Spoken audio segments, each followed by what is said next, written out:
Catalina Campis, conocida como la asesina del arsénico.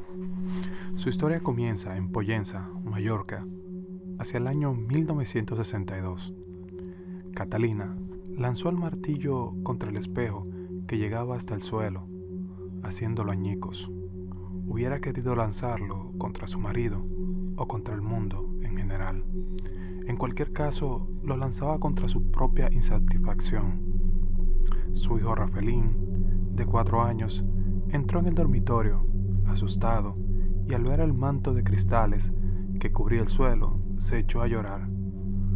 Anda, vamos, que no es nada. Le dijo la madre con desgana. Sal de aquí, no te vayas a cortar. El pequeño la miró, compungido, buscando cobijo y calma. Ella, en cambio, la observaba con lacerante mirada gélida, mientras lo hacía salir de la estancia. Lo que le estaba pasando a Catalina Campins era que, a sus más de 30 años de edad, no aceptaba los naturales cambios que experimentaba su cuerpo al quedarse embarazada.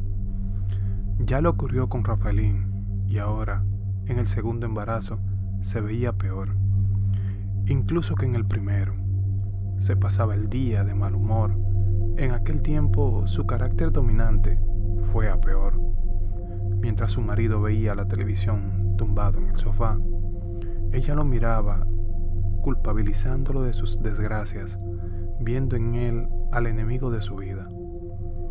Las tareas de la casa le resultaban un tormento que se hizo más inaguantable al estar embarazada. Las horas dedicadas al cuidado de su esposo e hijo se alargaban como el hambre, cayendo a plomo sobre su ánimo. Miraba el reloj sin descanso, deseando que el tiempo pasara más rápido. Se sentía tan desdichada. Caminaba por su casa, por el barrio, por el mundo, ausente. Vagaba por el infierno de sus pensamientos. A sus amigas de toda la vida, que no eran muchas, preocupadas por su estado de ánimo, le respondía de mala manera, pidiéndole que la dejaran en paz. Una mañana, al ir a entrar a una droguería próxima a su casa, se encontró en la calle con una de ellas, llamada Remedio. Dichosos los ojos, Catalina. Últimamente no se te ven ni en fotos. Es que entre el niño, la casa, el embarazo, no tengo tiempo ni para mí. Sí, lo entiendo. ¿Y qué haces aquí? ¿Qué vas a comprar? Esta pregunta, Catalina, ni le gustó, pero tampoco se le esperaba, por lo que le respondió. No sé. Pedro me ha dado una lista y ni la he mirado. Pues cuídate y a ver si quedamos un día. Puedo ir a tu casa, si así lo deseas. Bueno, Remedios, ya te aviso yo. Respondió incómoda y se despidió. En realidad, apenas salía a la calle. Ahora trabajaba de modista, después de haber sido camarera de hotel y dependienta en una tienda, puestos que tuvo que abandonar por turbias razones. Se rumoró que sustrajo joyas y robó dinero, y que después le echó la culpa a otra compañera. En el vecindario siempre se decía que no era trigo limpio, sobre todo después de conocerse que había querido ceder a Rafaelín en adopción a una cuñada. ¿Qué le ha pasado al niño?, preguntó el padre. Alarmado, una noche cuando llegó del trabajo. No es nada, un poco de diarrea, le respondió Catalina, restándole importancia a la situación. ¿Cómo dices que no es nada? Está vomitando. ¿Le has visto la cara? Parece un cadáver. Qué exagerados son ustedes los hombres. Y siguió planchando como si nada. En la noche, en su cama, el niño le pregunta: Mami, ¿es de pequeños dormirse abrazado de un osito? ¿Por qué lo preguntas?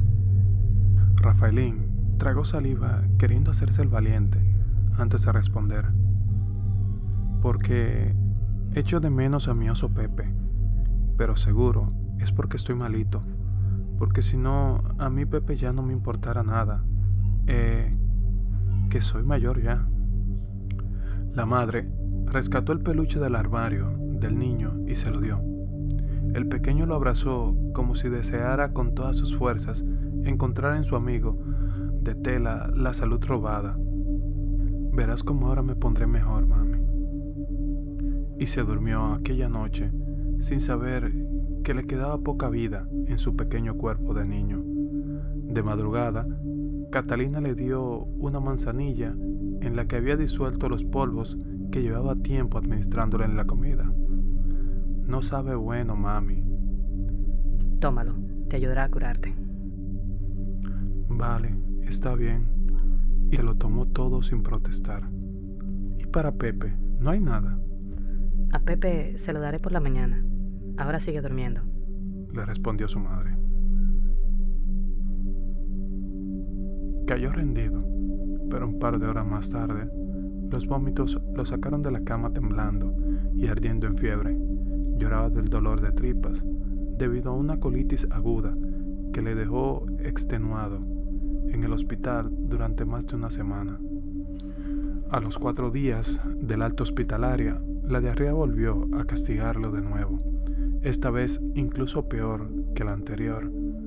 Cuando la ambulancia llegó, ni siquiera tuvo fuerzas para llevar consigo a Pepe, el osito al que nunca más volvió a ver. Su estado empeoró de nuevo con los vómitos, la descompensación y una parálisis respiratoria que no pudo superar, síntomas que acabaron arrebatándole la vida con un agónico y cruel final. Mientras el mundo se oscurecía alrededor de aquella muerte injustamente temprana, en el interior de Catalina solo había rabia, pero no por lo ocurrido a su hijo, sino por lo que gestaba en sus entrañas.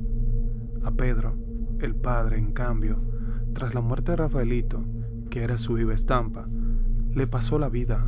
Lo mismo le ocurrió a los tíos de Catalina, Juana, Luis, con quienes se había criado al no tener ellos descendencia. Al pequeño lo querían como si quiere a un nieto y lo colmaban de caprichos sin que la madre se enterase. El duro golpe de su muerte les había dejado un inmenso vacío, imposible de paliar. ¿Cómo entender que se extinga la vida de un ángel habiendo pasado solo 4 años en este mundo? Se preguntaba la tía Juana, llorando a lágrimas vivas durante el funeral.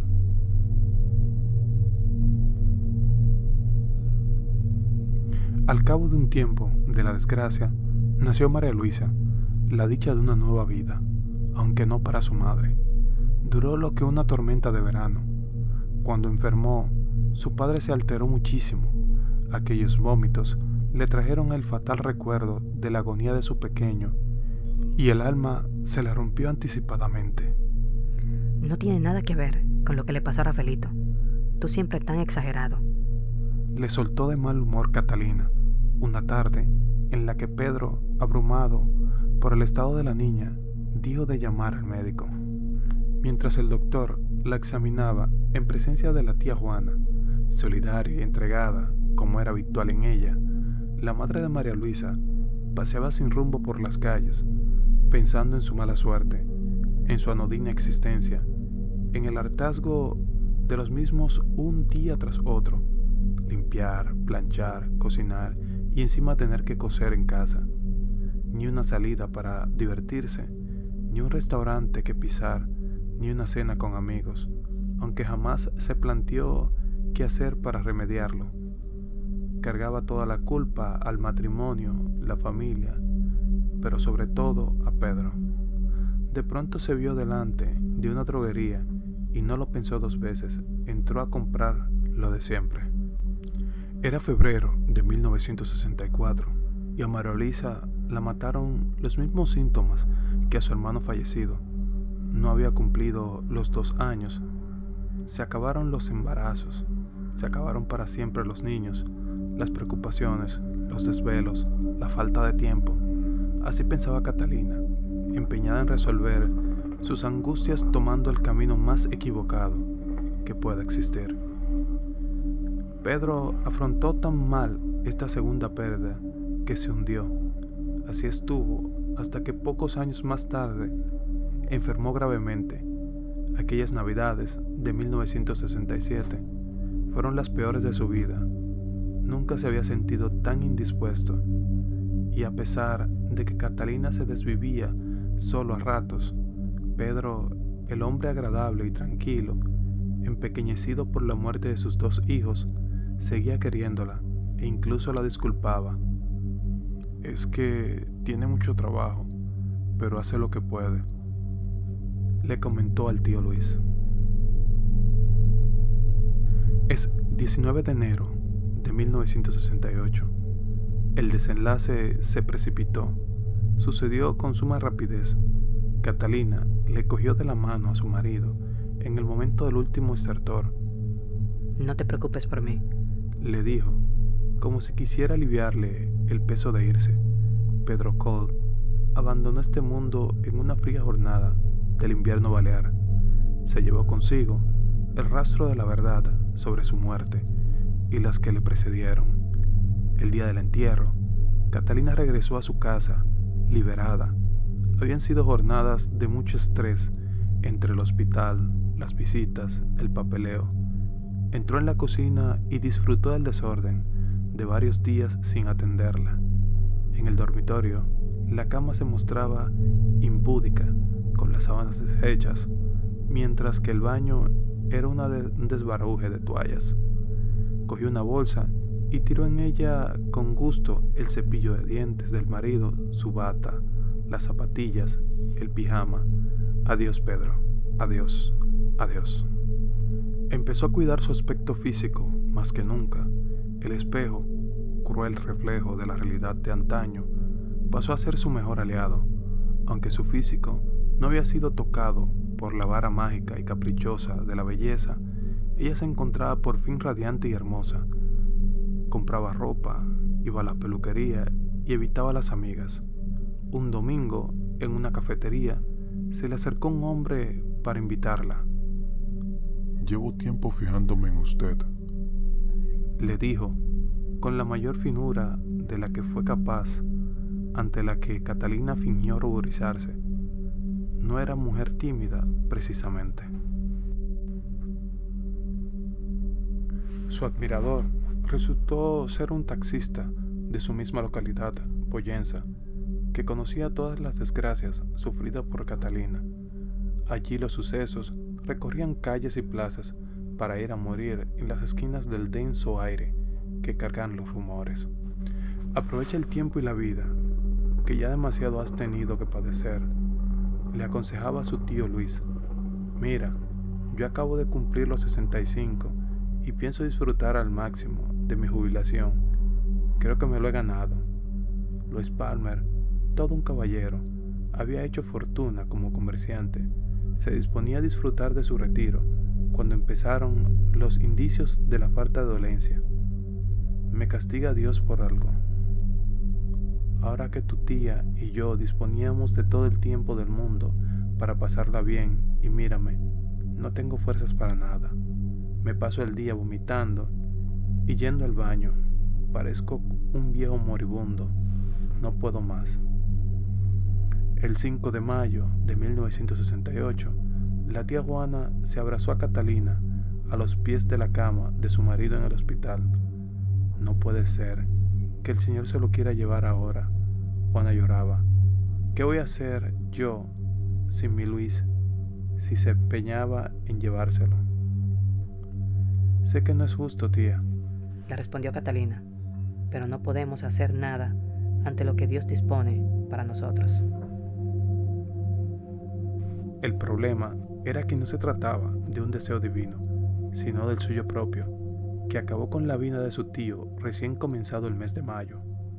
Entonces, Catalina hizo ver que se dedicaba a consolar a su tía. Ahora no puede encerrarse en casa.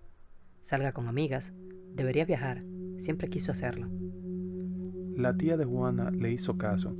Durante meses realizó un recorrido por distintos países que elevó su ánimo y le hizo sentirse más joven, hasta que su sobrina consideró que ya era suficiente. En este caso, primero llegaron los vómitos, que la fueron debilitando, después insoportables dolores intestinales y diarrea. Cuanto más se esmeraba la sobrina en cuidarla, peor era su estado.